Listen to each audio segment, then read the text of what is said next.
Welcome everyone. मैं आपको बताता चलूँ कि अभी जो मई में पीसी सर की जो जॉब्स आई थी उनके कॉल लेटर जो है वो इशू होना शुरू हो गए हैं। तो अगर आपने अप्लाई किया हुआ था तो आप भी 1-2 दिन तक वेट कर लें, आपको लेटर भी आ जाएगा अगर आप शॉर्ट लिस्टेड हुए तो इस सिलसिले में काफ़ी जो लोग थे वो क्या सिलेबस के बारे में पूछ रहे थे कि इसका सिलेबस क्या आता है। तो इस वीडियो में हम लोग एक तो सिलेबस को डिस्कस करेंगे, सेकेंडली आपको मैं थोड़ा सा गाइड भी करूँगा कि आप लोग जो हैं वो इस जॉब्स की तैयारी कहाँ से आपने करनी है। तो वीडियो स्टार्ट करते हैं। अच्छा, सबसे पहले इसमें ना एक पोर्शन आता है सब्जेक्ट पोर्शन आता है क्वालिफ़िकेशन रिलेटेड। तो आपने जिस भी पोस्ट के लिए अप्लाई की है आपने उस सब्जेक्ट के अकॉर्डिंग तैयारी करनी है, ठीक है। चाहे आपने लॉ ऑफिसर के लिए की है, मेडिकल ऑफिसर के लिए की है, या इंस्ट्रक्टर के लिए की है, या किसी भी रिसर्च के ऑफिसर के लिए की है, तो आपने अपने सब्जेक्ट के अकॉर्डिंग तैयारी करनी है, ठीक है। अगर लॉ के लिए आपने तैयारी की तो अपने लॉ का पोर्शन तैयार करना है और वो 80% पोर्शन आपका आएगा, ठीक है। तो यहाँ पे मैक्सिमम लोग जो है वो साइंटिफिक ऑफिसर की डिमांड कर रहे हैं, तो हम आज साइंटिफिक ऑफिसर का जो है वो यहाँ पे डिस्कस करेंगे। लेकिन आपका कोई सा भी सब्जेक्ट आप जिसमें भी आपने अप्लाई किया आप उसकी क्वालिफ़िकेशन के रिलेटेड 80% तैयार करेंगे, ठीक है। तो साइंटिफिक ऑफिसर का हम लोग डिस्कस कर लेते हैं। इसमें जो थे 20% फ़िज़िक्स आती है, ठीक है।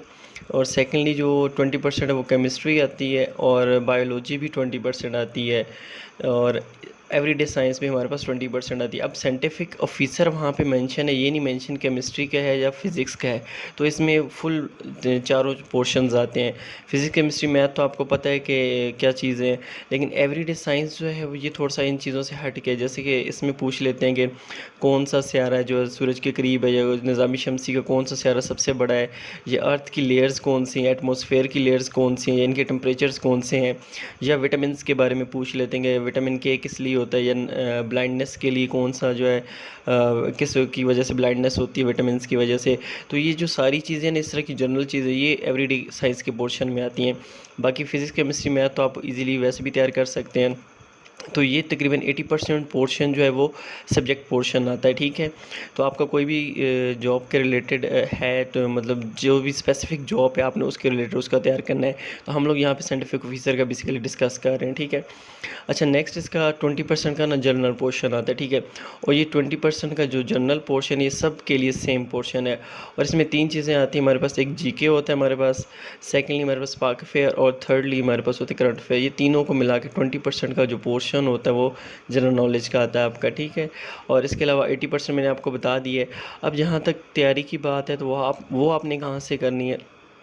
जो साइंटिफिक ऑफिसर के जो लोग हैं, आप बेसिकली आपने जो भी आपका सब्जेक्ट है या जो भी आपकी पोस्ट है आपने इंटरमीडिएट लेवल की तैयारी करनी है, और थोड़ा सा ना कंसेप्चुअल तैयारी करनी है। तो अगर साइंटिफिक ऑफिसर की आप पूछेंगे तो मैं आपको यही रिकमेंड करूँगा कि आपकी जो इंटरमीडिएट लेवल की बुक्स हैं वहाँ से तैयारी करें। या आपको एक छोटी सी ट्रिक बता देता हूँ कि अगर आपका पीसी सर में कोई भी जानने वाला है या उधर खुद जाके अप्रोच कर सकते हैं, तो वहाँ पे ना उनके रिफ़्रेशर कोर्स होते हैं। रिफ़्रेशर कोर्स में क्या होता है कि एक प्री टेस्ट होता है, एक पोस्ट टेस्ट होता है। वो जो प्री टेस्ट होते हैं ना रिफ़्रेशर कोर्स में, लेट्स सपोज़ आप कह लें साइंटिफिक ऑफिसर का जो है रिफ़्रेशर कोर्स है, उसमें एक पेपर बना हुआ उनको देते हैं, ठीक है। और उनसे वो टेस्ट लेते हैं। तो जो रिफ़्रेशर कोर्स के अंदर टेस्ट यूज़ होते हैं ना, वही ये उठा के आपके जॉब्स में टेस्ट दे देते हैं, क्योंकि ये अलग से कोई इनका इदारा नहीं है जो पेपर बनाता हो या इस तरह कुछ करता हो। इनके पहले से वो चीज़ें रिफ़्रेशर कोर्स के बारे में बनी होती हैं या नोट्स होते हैं। तो वो पेपर बने बनाए ऑलरेडी इनके पास होते हैं रिफ़्रेशर कोर्स वाले, वही उठा के ये पेपर जॉब्स के लिए भी दे देते हैं। तो अगर आप वहाँ पे जाके अप्रोच कर सकते हैं तो ये वेल एंड गुड है, वहाँ से आप ले सकते हैं, ये तो आपके लिए बहुत ही अच्छी है। तो बाकी ये है कि जनरल इतना कोई डिफ़िकल्ट जो है वो पेपर नहीं आएगा, इजी पेपर आएगा। इसके अलावा 16 से जो बिलो पोस्ट हैं जैसे एलडीसी यूडीसी हो गया, असिस्टेंट होगा, इनका टोटली जनरल पोर्शन आता है। इनका सब्जेक्टिव कोई पोर्शन नहीं आता, टोटली जनरल आता है। तो इसके अलावा अगर आपकी कोई और भी क्यूरी है तो आप मुझसे पूछ सकते हैं, कमेंट बॉक्स में मुझे बता दीजिएगा, फिर मैं आपकी क्यूरी वो रिज़ॉल्व कर दूँ। ओके, अल्लाह हाफ़िज़।